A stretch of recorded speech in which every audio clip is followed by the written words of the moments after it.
여러분 안녕하십니까? 알겠습니다. 토트넘 허스퍼가 손흥민 선수의 개인 통산 세 번째 10-10을 기록했음에도 불구하고 아쉽게 리그 순위 5위로 프리미어리그를 마감하게 됐습니다. 그 이야기는 다음 시즌 챔피언스리그에 진출할 수 없고 유로파리그로 향해야 된다는 것을 의미하겠죠. 그래서 오늘은 유로파리그의 다음 시즌부터 바뀌게 되는 규정, 그리고 토트넘이 과연 다음 시즌 유로파리그에서 어느 정도의 경쟁력을 가지고 있는지 분석해보는 시간을 가지려고 합니다. 그럼 그 이야기 바로 시작하겠습니다.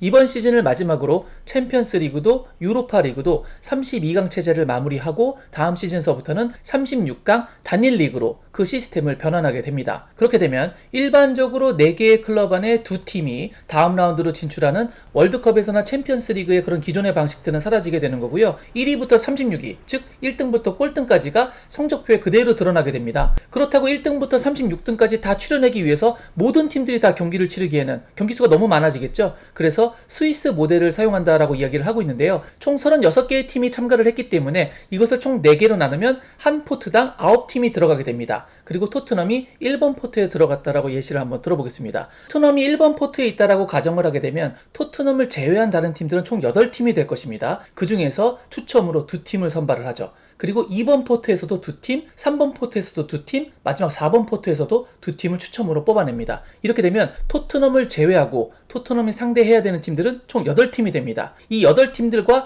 각각 한 번씩 만나서 처음에 8경기를 치르게 되는데요. 이 8팀을 다시 반으로 나눠서 이 중에 4팀은 홈에서 경기를 하고 나머지 4팀은 원정에서 경기를 치르게 됩니다. 그러니까 기존 방식하고 무슨 차이가 있냐면 같은 조 안에 있는 팀들과 홈앤드 어웨이를 하는 것이 아니라 어떤 팀하고는 홈에서 붙게 되고 다시는 안 만나게 되며 또 어떤 팀하고는 어웨이에서 만나게 되는데 그 이후에 다시는 안 만나게 된다는 거죠. 물론 토너먼트에서는 다시 만날 수도 있습니다. 이렇게 토트넘을 기준으로 보게 되면 토트넘이 상대하게 되는 8경기에서 발생하는 승점, 그 다음에 골 득실, 다득점, 페어플레이 점수 이런 것들을 산출해서 1위부터 36위까지 그 순위를 매기겠다는 거예요. 그리고 나서 16강에 진출할 팀을 뽑겠다는 겁니다. 그럼 16강은 어떻게 선택이 되느냐? 16을 반으로 나누면 8이죠. 1등부터 8등까지는 16강에 바로 직행합니다. 그럼 이제 나머지 8자리가 남는데 이 8자리를 차지하기 위해서 이 8의 2배인 16팀, 즉 9등부터 24등이 플레이오프를 거쳐요. 그 중에 이긴 8팀이 나머지 8자리인 16강에 안착하게 됩니다. 그래서 16강 토너먼트가 만들어지고 그리고 알려진 바에 의하면 1위부터 36위까지 성적을 낼 때 1위 팀과 2위 팀은 결승전에서 만나게끔 이렇게 트리를 분리를 시킨다라고 해요. 그러나 1, 2위를 제외한 나머지 팀들을 어떤 방식으로 트리에 배치시킬지는 아직 자세하게 발표가 된 상황은 아닙니다. 그게 발표가 되는 대로 여러분들하고 다시 한번 이야기를 나눠보도록 하겠습니다. 그런데 여기서 중요한 변화가 하나 또 있는데요. 예전에는 챔피언스리그 각 조에서 3위를 한 팀들이 유로파 리그로 유입이 되지 않았습니까? 그러나 다음 시즌서부터 그런 제도는 사라집니다. 이게 토트넘한테는 굉장히 긍정적인 요소로 발생할 수 있는 부분이라고 생각을 합니다. 왜냐면 챔피언스 리그를 하다 보면 가끔 죽음의 조가 발생하기 때문에 굉장히 강력한 팀임에도 불구하고 탈락해서 유로파 리그로 유입되는 경우가 있었고요. 그런 팀들이 당연히 유로파 리그에서 굉장한 경쟁력을 보여줬었거든요. 예를 한번 들어보자면 지난 시즌에도 챔피언스 리그에서 떨어져서 유로파 리그로 온 팀들의 면면이 만만치 않았습니다. 아약스, 레버쿠젠, 바르셀로나, 유벤투스, 세비야가 있었죠. 그리고 결국 세비야가 우승했습니다. 이번 시즌에도 로마, 밀란, 벤피카, 마르세유 등이 유입이 됐는데 8강의 절반이 이들 4팀이었어요. 그리고 4강에도 로마와 마르세유가 올라와서 4강 팀의 절반을 이룰 정도로 챔피언스 리그에서 탈락한 강팀들의 유로파 리그로의 침공은 사실 유로파 리그를 뛰는 팀들에게는 달갑지 않은 소식이었죠. 그런데 이제 그런 것들이 사라졌습니다. 이건 토트넘한테는 굉장히 유리한 요소로 작용할 수 있다라고 봐요. 물론 토트넘이 토너먼트가 섞여있는 컵 대회에서 좋은 성적을 내지 못했기 때문에 큰 기대를 안 하시는 분들도 계시겠지만 객관적인 전력상 또는 정량화되어 있는 수치로 봤을 때 토트넘이 유럽에서 강팀으로 분류되는 것은 사실입니다. 토트넘은 UEFA 개수로만 보면 현재 랭킹 34위로 챔피언스 리그 그룹에서는 하위지만 유로파 리그에서는 상위권에 들어가고요. 옵타에서 제공하는 파워 랭킹에서도 30위를 기록하면서 챔피언스 리그에서는 하위권에 들어가지만 유로파 리그에서는 단연 상위권에 들어가죠. 그런데 다음 시즌 유로파 리그에서 토트넘의 우승 가능성이 아주 조금이라도 상승할 수 있지 않을까라고 생각하게 되는 측면이 이게 다가 아닙니다. 바로 우리가 그렇게 원했지만 받지 못했던 챔피언스 리그 보너스 티켓, 이것을 받지 못하면서 토트넘이 유로파 리그로 가게 되는 안 좋은 결과가 나왔지만 반대로 유로파 리그에 일단 가게 된 토트넘은 이것으로 인해서 이득을 보게 되는 상황이 발생했어요. 지난 12년간 유로파 리그를 우승한 팀들은 모두 4대 리그의 팀들이었습니다. 그러니까 빅리그 팀들이 유로파 리그를 우승해 왔다라고 볼 수가 있겠죠. 어찌 보면 당연한 얘기일 수도 있겠지만 강한 리그에서 우승팀이 나올 수 있는 확률이 높다라는 건 사실이겠죠. 그렇다면 4대 리그에서 과연 다음 시즌 유로파 리그에 어떤 팀들이 들어올 수 있는지를 확인해 보는 게 굉장히 중요할 텐데, 상황에 따라서 4대 리그에서 유로파 리그에 진출하는 팀의 개수가 줄어들 수가 있게 된 상황인 것이죠. 그게 바로 보너스 티켓과 연관이 있습니다. 이 이야기를 하면서 챔피언스 리그, 유로파 리그, 유로파 컨퍼런스 리그, 이렇게 유럽 대항전에 나가게 되는 티켓에 대해서 설명을 좀 하려고 하는데요. 상당히 복잡해요. 우리가 알고 있는 일반적으로 유럽 대항전에 진출할 수 있는 팀의 개수는 총 7개입니다. 1위부터 4위까지 챔피언스 리그, 그리고 유로파 리그 2팀, 그리고 컨퍼런스 1팀, 이렇게 7개가 나가는 게 일반적인데, 언론 매체에서 발표한 바에 의하면 최대 11팀까지 진출할 수 있다고 설명을 합니다. 그 케이스에 대해서 일단 설명을 드리도록 하겠습니다. 우선 기존 유럽 대항전에 포함되는 이번 시즌까지는 한 리그에서 유럽 대항전에 참가할 수 있는 팀의 개수가 제한이 있었는데,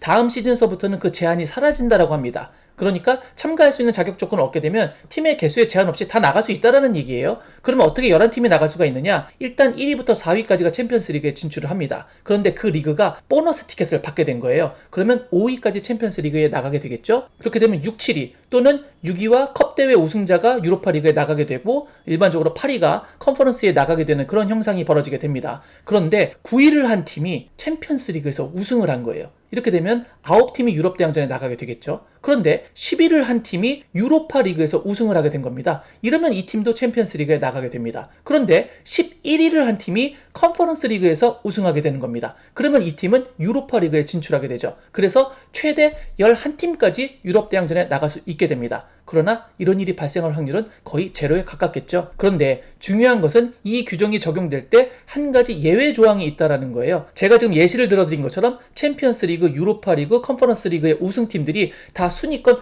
밖에 있었다라는 것이죠. 만약에 이 팀들이 순위권 안으로 들어가서 뭐 4위를 하거나 3위를 하거나 5위를 하거나 이렇게 되어버리면 그 아래 단계에 나가게 되는 출전권이 하나가 사라져버리게 된다라는 조항이 있다라고 합니다. 지금 보시는 건 제가 공부를 하려고 자료를 찾아보다가 ESPN에서 발견한 기사인데요. 여기 보시면 만약 도르트문트가 챔피언스 리그에서 우승하게 되면 분데스리가에서는 6팀이 챔피언스 리그에 진출하게 되지만 유로파 리그 티켓은 한 장을 잃게 된다라고 쓰여져 있습니다. 그래서 제가 좀 더 서치를 해봤는데 AP통신에서도 ABC 뉴스에서도 똑같은 내용이 나오고 있습니다. 만약 도르트문트가 챔피언스 리그에서 우승하게 되면 챔피언스 리그 진출팀은 6팀이 되지만 유로파 리그 티켓은 한 장을 잃게 된다. 이 상황이 굉장히 복잡하기 때문에 분데스리가 순위표를 보면서 한번 이야기를 나눠보도록 하겠습니다. 현재 순위표에서 도르트문트는 5위입니다. 그리고 만약 레알 마드리드가 우승하게 되면 1위부터 4위까지가 일반적인 자격으로 챔피언스 리그에 진출하고, 5위 도르트문트는 보너스 티켓 자격으로 챔피언스 리그에 진출합니다. 그럼 6위 프랑크푸르트는 유로파 리그에 나가게 되고, 포칼컵에서 레버쿠젠이 우승하면 레버쿠젠이 획득하게 되는 유로파 리그 출전권은 호펜하임에게 넘어갑니다. 그러면 하이덴하임이 유로파 컨퍼런스 리그에 출전하게 되겠죠. 만약 포칼컵에서 2부 리그 카이저슬라우테른이 우승하게 되면 유로파 리그에는 프랑크푸르트와 카이저슬라우테른이 진출하게 되고, 호펜하임은 컨퍼런스 리그에 출전하게 되며 하이덴하임은 유럽 대항전 진출권이 사라집니다. 그런데 만약 도르트문트가 레알 마드리드를 꺾고 챔피언스 리그에서 우승하게 되면 이야기가 달라집니다.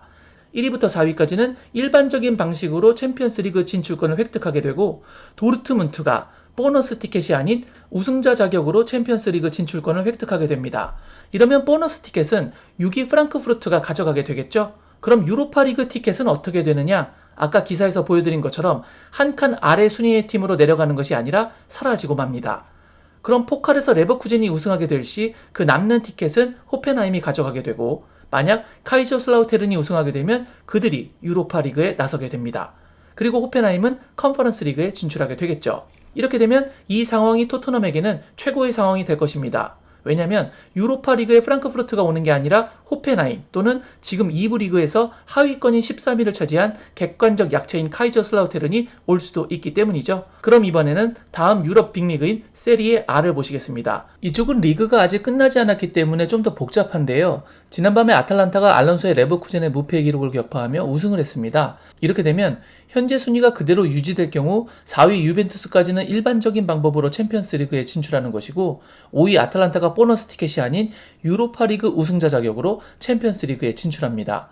그럼 원래는 유로파리그에 진출해야 했던 로마가 세리에 A가 획득한 보너스 티켓을 넘겨받으면서 챔피언스리그에 진출하는 엄청난 이득을 보게 되겠네요. 대신 앞서 설명드린 규정처럼 유로파리그 티켓 한 장은 같은 이탈리아 리그의 아래 순위에게 주는 것이 아니라 예선전을 치르고 있는 다른 하위 국가 리그에게 넘겨주게 되면서 라치오 한 팀만 나가게 됩니다. 이것은 토트넘이 유로파리그에서 로마와 라치오가 아니라 라치오 한 팀만 만날 가능성도 있다는 것을 의미합니다. 빅클럽 팀의 출전수가 줄어든다는 것은 분명 이득이겠죠?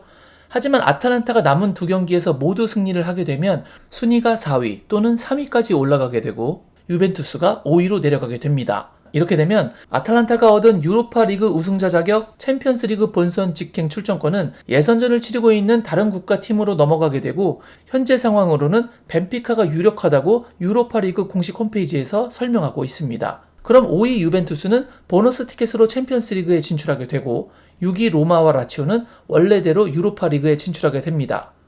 하지만 아직 끝은 아닙니다. 파리 피오렌티나가 컨퍼런스 리그에 출전하게 되어 있지만 이들은 아직 이번 시즌 컨퍼런스 리그 결승전을 남겨두고 있습니다. 피오렌티나가 결승전에서 올림피아코스를 꺾고 우승컵을 들어올리게 되면 그들도 우승자 자격으로 다음 시즌 유로파 리그에 합류할 수도 있습니다. 이건 토트넘에게는 좋지 않은 소식이겠죠? 토트넘에게서 찾아볼 수 있는 다음 시즌 유로파 리그의 긍정적인 측면은 다음 시즌에는 A매치가 별로 없다는 겁니다. 직전 시즌에는 아시안컵이 있었고 그 전 시즌에는 월드컵이 있었습니다. 손흥민 선수가 국가대표팀에 소집이 되면서 굉장히 체력적으로 부담을 많이 느꼈을 텐데 다가오는 시즌에는 시즌 중간에 최소 경기 수인 8경기밖에 없더라고요. 그래서 체력적인 부분도 분명히 안배를 할 수 있지 않을까라는 생각을 하기 때문에 다음 시즌 토트넘의 유로파 리그 조금 더 기대하게 되는 부분이 분명히 있습니다. 그런데 이렇게 낙관적인 부분만 있는 것은 아니에요. 바로 부정적인 요소도 생각을 해볼 수가 있는데 토트넘이 컵 대회에서 그렇게 좋은 성적을 보여주지 못했다라는 불안 요소도 있고요. 포스테코글루 감독이 컵 대회에서 그렇게 좋은 성적을 낸 감독은 아니다 라는 것도 한번 짚어봐야 될 부분이라고 생각을 합니다. 물론 아시안컵에서 호주 대표팀을 우승컵을 들어올리는 데 성공을 하기는 했습니다만 아직까지 컵 대회에서 이렇다 할 성적을 냈다라고 보기는 좀 어렵죠. 지금 보시는 건 포스테코글루 감독의 우승 이력인데요. 컵 대회에서 우승한 게 아시안컵 하나, 그리고 22-23 시즌에 셀틱에서 스코티시컵 하나 들어올린 거, 그리고 같은 해와 그 전 시즌에 스코티시 리그컵 우승했던 거, 이렇게 총 4개 정도의 우승컵을 볼 수가 있을 것 같은데 프리미어 리그에 와서는 FA컵도 금방 떨어지고 카라바오컵도 금방 떨어지면서 과연 컵 대회에서의 능력은 어떨까? 아직 증명이 되지 않았다라고 보는 게 좀 합당해 보입니다. 이런 게 좀 불안 요소로 작용할 수 있을 거라고 생각을 해요. 그렇기 때문에 토트넘의 유로파리그 우승을 낙관하기란 사실 좀 힘들죠. 그러나 분명 어느 시즌보다 우승 가능성은 조금이라도 더 높아진 것이 사실이다 라는 측면을 좀 볼 수 있는 상황이라고 생각을 하고요. 그렇기 때문에 토트넘이 챔피언스 리그에 못 가서 아쉬운 부분도 있지만 이것을 전화위복의 계기로 좀 삼아야 되지 않을까라는 생각을 합니다. 그리고 유로파 리그라는 이 대회의 위상이 예전과 같지 않아요. 굉장히 큰 대회라고 볼 수가 있습니다. 예를 들어서 상금으로 좀 비교를 해보자면 카라바오컵의 경우 우승 상금이 10만 파운드입니다. 우리나라 돈으로 약 1억 5천만 원이죠. 그런데 FA컵 같은 경우에 우승 상금이 360만 파운드입니다. 약 53억 원이에요. 굉장한 차이가 나죠. 그런데 이번 시즌 유로파리그 우승 상금은 무려 860만 유로입니다. 우리나라 돈으로 127억 5천만 원에 해당합니다. FA컵하고 비교를 하면 2.4배의 우승 상금이고요. 카라바오컵하고 비교를 하면 우승 상금이 100배가 넘게 큽니다. 이 정도로 유로파리그는 지금 토트넘이 출전할 수 있는 대회 중에서 가장 위상이 높은 대회라고 볼 수가 있어요. 물론 단순히 돈적으로만 접근하는 건 아닙니다. 실효성에서도 유로파리그가 굉장히 유리해요. 왜냐면 카라바오컵을 우승했을 시 얻게 되는 혜택이 유로파 컨퍼런스 리그 진출입니다. 그리고 FA컵을 우승했을 때 얻게 되는 혜택이 유로파 리그 진출권이죠. 그런데 유로파 리그를 우승하게 되면 그때 얻게 되는 혜택은 바로 다음 시즌 챔피언스 리그 진출입니다. 그러니까 상금 규모로 보나 우승했을 때 얻게 되는 혜택으로 보나 유로파 리그가 3개의 대회 중에서는 가장 큰 대회라고 볼 수도 있겠죠. 물론 FA컵 같은 경우에는 역사와 전통이 오래된 대회니까 이 컵이 더 소중해라고 말씀하시는 분들도 계실지 모르겠습니다만 어찌됐건 저는 주관적으로 유로파 리그가 가장 큰 대회가 아닌가 이렇게 생각을 합니다. 게다가 카라바오컵과 FA컵에서 주지 않는 UEFA 개수까지 딸 수 있습니다. 이렇게 되면은 나중에 유럽 대항전에 진출했을 때 톱시드를 받을 수도 있게 되고요. 유럽 대항전에서 좋은 성적을 내서 프리미어 리그 팀 하나를 더 챔피언스 리그의 다음 시즌에 끌고 들어갈 수 있습니다. 예전에 톱4에서 지금은 톱 6, 또 더 나아가면 톱 8까지 이렇게 이야기를 하고 있는데 한 팀이라도 더 유럽 대항전에 끌고 들어가야 프리미어리그 순위 경쟁을 하는 데에도 토트넘이 유리해질 수 있기 때문에 여러모로 토트넘이 유로파리그에 나가서 우승컵을 들어올리는 것은 손흥민 선수 개인적으로나 또 토트넘이라는 클럽의 측면에서 봤을 때 모두 굉장히 중요한 대회가 될 것이라고 생각을 합니다. 사실 손흥민 선수가 토트넘에 와서 이렇다 할 우승컵을 들어올린 게 현실적으로 없어요. 그런데 챔피언스 리그에 진출해서 우승컵을 들어올린다? 사실 굉장히 가능성이 희박하다라고 생각을 합니다. 그런데 유로파 리그라면 조금 다르겠죠? 분명히 챔피언스 리그보다는 가능성이 많이 올라갈 거라고 생각을 해요. 그래서 손흥민 선수가 은퇴 이전에 우승컵을 들어올리는 모습을 보고 싶다. 그리고 그것도 유럽 대항전에서 그런 모습을 보고 싶다 하면 이번 유로파 리그의 진출이 어쩌면 손흥민 선수에게 큰 기쁨과 추억을 만들어줄 수 있는 대회가 될지도 모르겠습니다. 그동안 손흥민 선수의 경기를 보면서 정말 많은 기쁨을 선물로 받았는데 이번에는 손흥민 선수가 우승컵을 들어올리면서 행복해하는 모습을 진정 보고 싶습니다. 자, 다가오는 다음 시즌 여름 이적 시장에서 충분히 보강을 잘 한 다음에 유로파 리그에서 반드시 우승컵을 들어올리는 모습을 보여줄 수 있기 바랍니다. 오늘 제가 준비한 영상은 여기까지였습니다. 오늘 영상이 마음에 드셨다면 구독, 좋아요, 알림 설정 부탁드리도록 하겠습니다. 저는 다른 더 좋은 영상으로 여러분께 인사드리도록 하겠습니다. 그때까지들 건강하시길 바랍니다. 역시 I guess.